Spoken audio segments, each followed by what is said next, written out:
Olá, amigos do YouTube, aqui é Antônio Garcia mais uma vez, e hoje para falar sobre um tema bastante interessante que mexe com a nossa realidade, né? Sobre a situação das dificuldades que estamos sofrendo hoje, dos sofrimentos com essa doença do coronavírus e de tantas outras situações, né? Na nossa economia.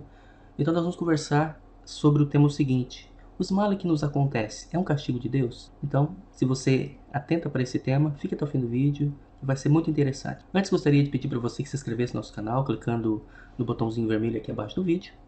Também do ladinho do botãozinho vermelho tem um sininho, né? Você pode clicar, ativar as notificações, para que todas as vezes que colocarmos um vídeo novo, o YouTube possa te avisar, ok? E deixe seu like também para nos ajudar a divulgar esse vídeo. Muito bem? Eu já te agradeço. Vamos então para o vídeo, né? Eu gostaria de pedir que você já deixasse nos comentários aqui a sua opinião sobre esse tema, né? Os males que acontecem é castigo de Deus? Para você, o que você acha? Já deixa nos comentários aqui a sua opinião, porque isso ajuda muitas vezes também a gente, né? Nós não somos donos da verdade, muitas vezes você tem mais razão do que a gente, ok? Então deixa a sua opinião aqui nos comentários. Antes da gente, né, tratar do tema em si, é válido lembrar, né, que nosso Deus, ele é um Deus que vê o coração do homem, né? Ele é um Deus de amor, um Deus que sente compaixão e que não pode deixar de amar, porque ele é Deus, e nem se ele quisesse, ele não poderia deixar de nos amar. Então, nesse vídeo, né, eu pretendo mostrar as várias faces do sofrimento humano e mostrar que nem sempre é a vontade de Deus que eles nos acontecem, que o sofrimento vem até nós, né? E aqui nós vamos falar sobre isso. Então, para falarmos sobre castigo, né, precisamos entender sobre o que a maioria das pessoas pensam sobre castigo. Segundo o padre Paulo Ricardo, né, eu estava ouvindo o vídeo dele, o vídeo Coronavírus, um Castigo de Deus, inclusive vou deixar o link na descrição do vídeo, se você quiser ouvir. Ele diz o seguinte nesse vídeo: que se para você o castigo de Deus, aliás, se para você o castigo é um mal praticado por uma pessoa má, raivosa, vingativa, doida assim para descarregar toda a sua fúria, né, em outra pessoa, então castigo não é isso, né? Então essas coisas que acontecem na nossa vida, as dificuldades, não é castigo de Deus, porque Deus não é assim. Como nós já dissemos, né, Deus é amor, Deus é compaixão e Deus não age assim. Mas se pelo contrário, né, a gente entender que os males recaem sobre nós, porque Deus muitas vezes é um Pai bondoso, misericordioso, e na sua providência divina, né? Isto é, porque Deus interfere mesmo na história. Se a gente for olhar a história, Deus sempre interviu e interfere na história para impedir que males maiores aconteçam, né? Daí sim podemos dizer sim que os sofrimentos pode sim, em determinado momento, ser uma forma de Deus nos corrigir e de corrigir toda uma sociedade. Para continuar, vamos salientar o seguinte: um pai bom não faz tudo o que o filho quer, não é verdade? Você que é pai, você que é mãe, você sabe que não é assim, né? Deus também, como um pai, ele sabe elogiar, né, a nós, seus filhos, quando erramos, quando fazemos as coisas boas. Ele nos dá suas graças, seus bens e nos garante a vida eterna. Mas ele também corrige quando o filho erra, né? O pai bom, como Deus é um pai bondoso, ele tem esse zelo por nós. E olharmos, né, para a sociedade de hoje, o que a gente vê, o que você vê, o que nós detectamos na nossa sociedade hoje? Lógico, né? Se formos olhar, existem muitas pessoas boas. Existem muitas pessoas que buscam a santidade, que buscam viver na presença de Deus, que buscam a servir o irmão. Mas, infelizmente, existem outras pessoas, e um número bastante grande, que não está afim de Deus. Nós vemos aí, né, nos carnavais da vida, pessoas blasfemando contra Deus, pessoas vivendo uma vida totalmente errônea, praticando todo tipo de pecado, vivendo uma vida longe de Deus, vivendo uma vida sem amor, sem misericórdia, julgando as pessoas, condenando as pessoas. Isso não é vontade de Deus. Então, por isso Deus, que muitas vezes Deus age, não porque Ele odeia a gente, mas porque Ele quer nos resgatar.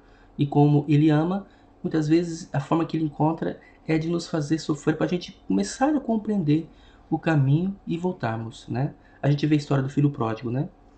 Ele pediu a herança, pediu os bens, quando tudo estava bem, ele estava festejando, farreando. Ele só foi cair em si quando as coisas começaram a piorar para ele, quando ele acabou tudo, os amigos fugiram, ele se percebeu sozinho, daí que ele caiu em si. Eu vou voltar para casa de meu pai. Esse é o desejo de Deus para nós. Então, Tem muito mais coisa ainda, fica até o fim, né? Porque no fim do vídeo eu vou deixar algumas passagens bíblicas para você ler em casa. E essas passagens bíblicas vão mostrar para você como Deus age e como Deus agiu durante a história, né? Diante da situação, quando o seu povo pecava, quando o seu povo se rebelava. Deus sempre tinha a sua maneira de agir, que muitos até não entendem, né? Mas é a maneira amorosa de Deus de trazer seu povo de volta. Podemos olhar então a mesma realidade com outro ângulo, né? Tem uma passagem bíblica, né, que encontramos lá no livro de Hebreus, capítulo 12, versículo 6, que tem uma passagem assim que diz o seguinte: o Senhor corrige quem Ele ama e castiga e aceita como filho. Então, neste texto, nós podemos compreender que Deus é um Pai bondoso, que somente quer o bem para os seus filhos, e não o mal. Deus não pune porque sente prazer em nos punir, mas porque não quer nos perder de forma alguma. Deus tem ciúme de nós, de mim, de você. Por isso, Ele não quer nos perder. Então, se for preciso até mesmo deixar a gente sofrer para que a gente retorne, Ele fará isso pelo nosso bem. Para entendermos o que nos diz a carta aos Hebreus, precisamos observar o que Jesus nos disse a respeito de um pai, né, lá em João 18, capítulo 12, você pode ler depois. E Jesus fala de um pai como pastor, que deixa todas as ovelhas para buscar aquela única que se perdeu. Ainda em João capítulo 6, versículos de 26 a 28, Cristo faz uma referência ao cuidado do pai, né, em relação aos pássaros, que nos afirma o seguinte: vocês são muito mais valiosos para o seu pai do que eles. E lá no livro do Eclesiástico, né, podemos também encontrar uma excelente resposta para algumas das nossas indagações. Diz assim: não digas que Deus vem o meu pecado, pois o Senhor não faz que Ele próprio detesta. Desde o princípio, né, o Senhor criou o ser humano e entregou, né, nas mãos dele o seu livre-arbítrio e deixou em poder de nossa consciência, né? Então, diante do ser humano, diante de mim, diante de você, estão a vida e a morte, o bem e o mal. E ele receberá aquilo que preferir. Nós receberemos aquilo que preferimos. Isso está lá em Eclesiástico, capítulo 15, versículos de 11 a 21. E vale a pena ler todo esse capítulo aí para você ter mais noção dessa realidade. Lá em Eclesiástico, capítulo 15, versículos de 11 a 21. Acontece, né, que muitas vezes torna-se mais fácil lançar culpa em Deus, pois assim não assumimos a responsabilidade e as consequências de nossa própria escolha. Muitas vezes a gente lança a culpa em Deus para tudo, né? E a gente não para pensar que muitas vezes o problema é que estamos colhendo aquilo que estamos plantando.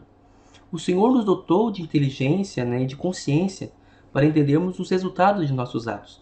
Até vou deixar na descrição do vídeo, eu fiz uma música, né, que diz assim, que nós podemos fazer tudo o que quisermos, mas a gente tem que entender que todos os nossos atos têm consequência, né? Vou deixar na descrição do vídeo, se você quiser ouvir, diz assim: não adianta, né? Não vale a pena você fazer muitas coisas, você é livre para fazer, mas no fundo você vai ter consequência. E se você plantar algo ruim, as consequências vão ser ruins também. Então muitas vezes não levamos em conta que as nossas opções atingem também as pessoas que estão ao nosso redor. E tudo isso gera um resultado. O que alguém tiver semeado, isso que vai colher. Então aqui é o seguinte: existe o pecado social. O pecado ele não atinge somente a mim. O pecado, como Cristo é a cabeça da igreja e nós somos seus membros, quando eu faço um bem, toda a igreja é beneficiada por esse bem. Mas quando eu pratico o pecado, o mal, toda a igreja padece esse mal. Como no corpo, né? Se eu machucar o pé, o corpo todo vai sofrer. Se o meu coração tem problema, todo o meu corpo vai sofrer. Assim também a igreja, como corpo místico, o pecado ele atinge toda a igreja. Por isso, o pecado tem consequências universais. Por isso que muitas vezes a gente não entende. Por que as pessoas passam fome? Por que as pessoas estão morrendo na fila dos hospitais? Será que é culpa de Deus? Ou será que é consequência dos nossos pecados, da ganância do ser humano e da obsessão pelo dinheiro, pelo poder que está causando isso? Então, muitas vezes a humanidade está sofrendo o pecado social, né? Esse pecado que reflete na vida de todos. Então Deus não castiga quem erra, mas por amor pode não interferir nas consequências de nossas escolhas, permitindo assim que colhamos a experiência do erro e aproveitamos disso para o nosso crescimento. Tem mais essa, né? Quando Deus permite que nós soframos as consequências dos nossos pecados, não é porque Ele quer nos punir, porque Ele tem prazer nisso, não. Porque Ele quer o nosso arrependimento, a nossa conversão. Ele quer mostrar para o mundo que precisa de conversão. Até mesmo essa pandemia do coronavírus. Pode ser isso. Pode ser um chamado de Deus à humanidade à conversão. A olharmos para nossas atitudes, para nós e para toda a sociedade, começando lá dos governos, enfim. Pode ser que Deus está nos convidando. Olha, não está tão bem assim. Precisa mudar a sua conduta, o seu modo de agir. Então, isso acontece muitas vezes, né? Com todos nós. Quando estamos colhendo as escolhas amargas, né? As escolhas más que nós fazemos, que nós cometemos, então a gente não gosta. A gente se escabela, né? Como muitos estão se escabelando, né? Porque a colheita, quando a gente colhe, quando a gente planta frutos, coisas ruins, a gente vai colher coisas ruins. Dizem, né? Quando a gente planta vento, a gente colhe tempestade, tem um ditado por aí, né? Então, quando a gente está colhendo essa tempestade, a gente não gosta. E muitos criticam a Deus, dizem que Deus está castigando, mas na verdade, muitas vezes não é isso. É o resultado das nossas próprias escolhas que estamos colhendo. Agora eu quero falar de uma forma de sofrimento que muitas vezes não é proposta para nós, né? É uma forma interessante também, que é sofrer pelo bem da igreja de Cristo.